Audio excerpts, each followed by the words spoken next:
Hey, it's now time for What's Hot. We talk about the stories that have us all talking. And today we're joined by Susie Falk from the Falk Group Public Relations, and Jeff Wagner is back. A Milwaukee-based conservative group is distributing a list of Janesville teachers who signed the Recall Walker petition.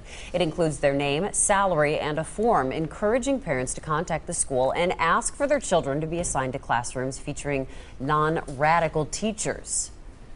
Is this going too far? Will it hurt the recall effort? A lot of questions surrounding this one.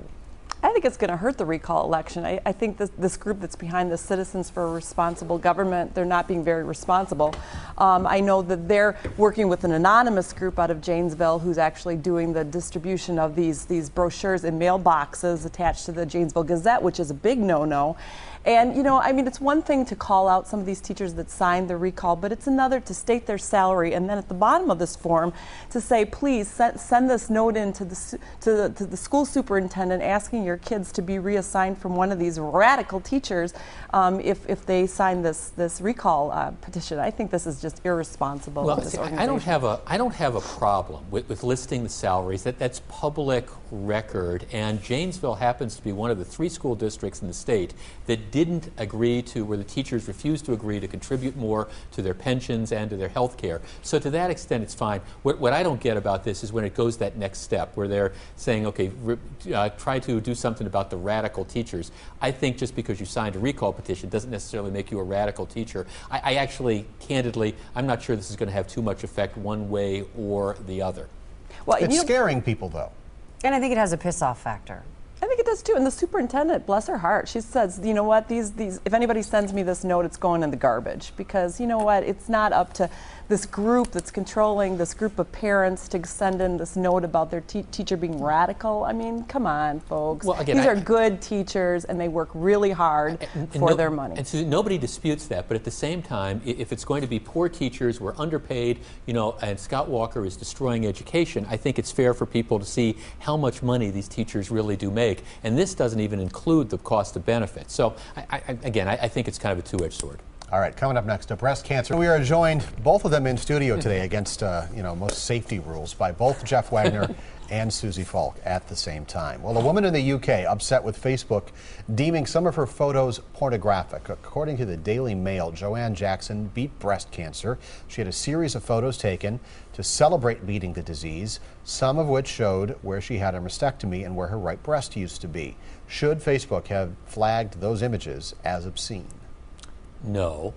This is sort of like the story you get every once in a while with the women who are breastfeeding, and some people get upset with that. Okay, this is an informational type of thing. This is not pornographic, and people who think so need to get a life. You know, the other thing is with the privacy settings on Facebook too. This woman, she can determine if the general Facebook population views these images, or her group of friends and family, and I think she had it limited to her group of friends and family. Somebody in that group complained to the Facebook police who are out there, and there's this operations group of Facebook people, and they monitor 300 million photographs that are uploaded every single day, and when those photographs are flagged for being, you know, whatever, obscene, they have to look at them, and this was a bad call. And so, you know, the woman's trying to raise awareness of mammograms and the importance of getting breast checks, and good for her, and her picture should be up there for her. It's definitely a teaching moment, and people can learn a lot from it. Well, and given all the stuff that's out there on the internet now, this is what you're going to get worked out. Right. Yeah, give me a break. Yeah, but 300 million pictures a day, folks, you know, they're going to make a bad call here and there. So if enough of us protest, you know, hopefully these calls, they reverse that. Yeah.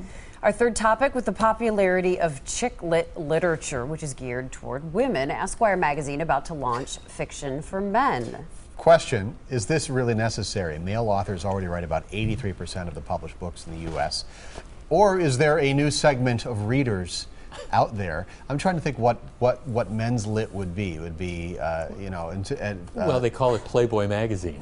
You know, I mean, let's face it, if it doesn't come with pictures, guys aren't buying it. That's just the truth here. 50 channels of, forget 50 Shades of Grey, 50 channels of sports. Right, that's what you got ESPN and Playboy magazine for, absolutely.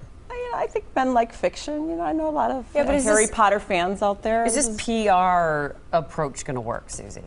I mean, all of a sudden you're going to get all these men reading now. I don't think so, actually. I think men like sports, and I think men like history, and I don't mean to stereotype, but I think this is just a PR stunt, and I don't think we're going to be hearing about this in a year from now. But it is weird, the categories. I was in a bookstore the other night with my 13-year-old niece, and there's this whole section that's called Paranormal Teen Romance. And I'm sitting there thinking, what the heck is this? But so who knows? Maybe there's a niche out there. I just don't think Chamraz and I are going to be in it. No.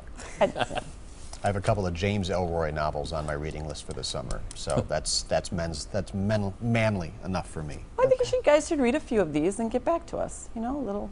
See if it works. Yeah, Men's lit. We'll get back to you. Vacation's coming up. We'll get back to you. All right. Thanks for joining us, both of you in studio. Very well behaved. We'll take a quick break. We'll be right back.